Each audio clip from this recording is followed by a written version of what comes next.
Good morning, Sergeant Partlow and Flight 19. I was asked to chair the holiday party for the 36th Intelligence Squadron at Langley Air Force Base, Virginia. It was too big of a task to do alone, so I developed teams to help me do so. I needed teams for budget from the Booster Club reps. I needed a venue team, a catering team, a theming team, game planning team, decoration team, gift buying and donation seeking teams, and a setup and teardown team.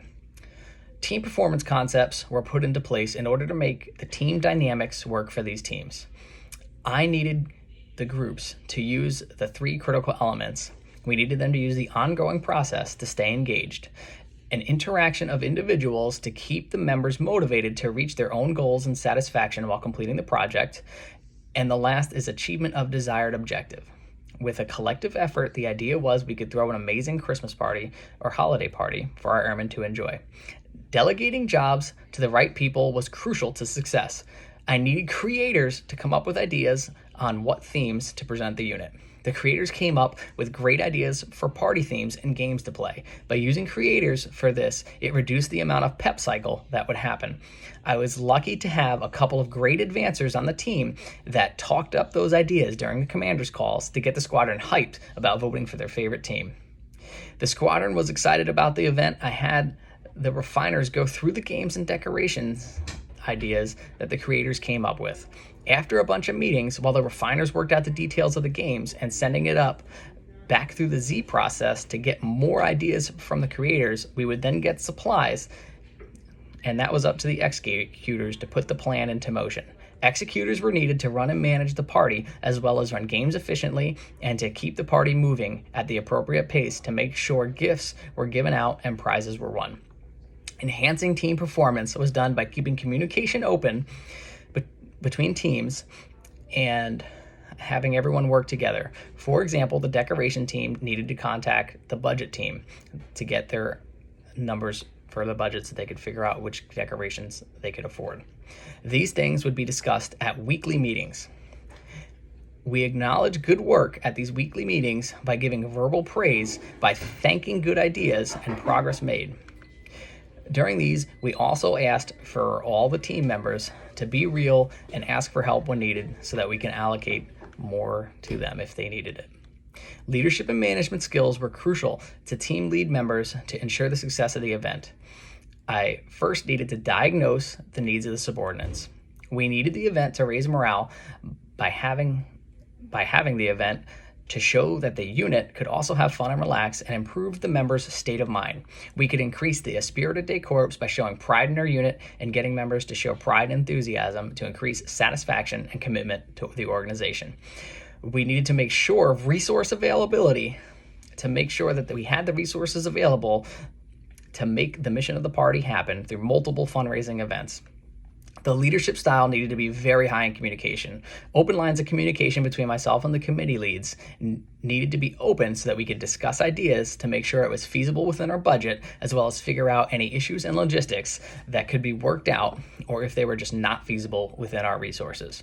In addition to communication skills, conceptual skills were necessary to each team to not only see their own piece, but others as well. The decoration committee needed to work closely with the theme committee, for example, so that everything matched and the overall party was a success. Decision-making skills was also very important, especially in deciding the timing that each event will hold in order to fit the most important ones in. Analytical skills were necessary in figuring out the needs of the units to analyze old events to see what was successful before and what different team members liked so that there was a mix so that everyone would have something that they would enjoy during the event. People skills may have been the most crucial management skill during this process because of the amount of communication necessary. Having the interpersonal skills to work with members, committees, as well as leadership to make sure that the event was able to meet everyone's needs and fit the vision of the commander. Allocating manpower was also very essential as the project had a lot of volunteers, and to make sure that the right amount of personnel on each committee was there so that they can accomplish their own missions. The whole event was an offsite, which is essential to celebrating team success.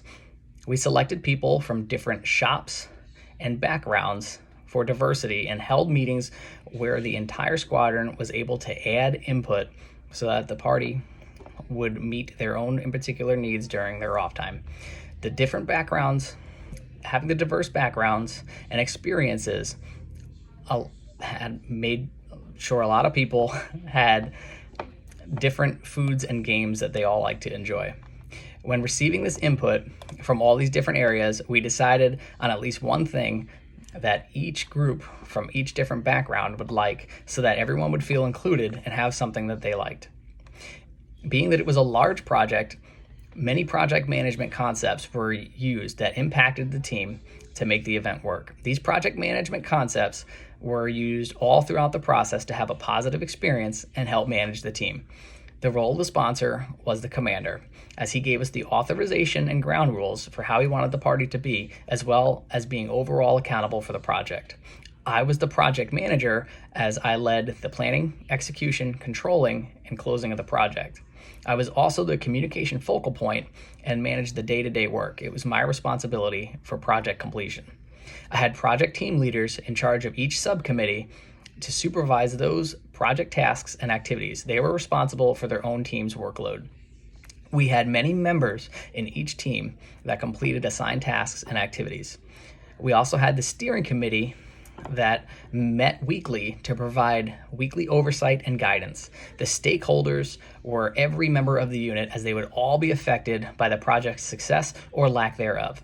The impact of the project management process was instrumental to its success. In the initial stage, we analyzed requirements to come up with a date and time that didn't interfere with anyone's work schedule so that everyone would be able to attend and the current operations of the unit were not being affected. We conducted a financial analysis consisting of catering costs, venue costs, as well as decorations and game budgets. The stakeholder analysis was done by taking input from squadron members. I created a charter of all the information in one document to be reviewed at meetings and by the sponsor. During the planning stages, I would break down the teams into smaller groups, then have meetings about how to have each group meet their individual goals. For example, having the donation request groups go to different businesses in different zones, so each person was responsible for a different zone so that we weren't overlapping. We had to make goals specific for each group that were measurable, attainable, and realistic. People would want to win things. We'd want to get things that people would want to win within a price that we could actually afford. The deliverables we asked for were projects needed to be making progress each meeting to completion 2 weeks before. Our schedule was laid out from beginning to end in a work breakdown structure, or WBS, with things like fundraising ending in order to meet deposit deadlines for the venue, and would give the gift committee the funds necessary to still have the time to complete purchases and wrap them for prizes or games. We had a risk management plan on what to do if the fundraisers did not go as well as we hoped, and we had budget cuts to where we discussed lower cost options and catering costs in case it was too optimistic, or the fundraising was too optimistic and the donation committee did not work out as well. We would be able to give the gift budget a boost by cutting the costs in the catering. During the execution, we had a good planning stage that allowed for the coordination of people and resources to come together in accordance to the project management plan. After the project completion, we undertook a project review on what went well and what resource utilization, performance criteria, and financial needs were, similar to a hot watch, and left notes for whoever would chair the next committee for the next year when they were doing a similar project so that they would have something to go off of and learn from.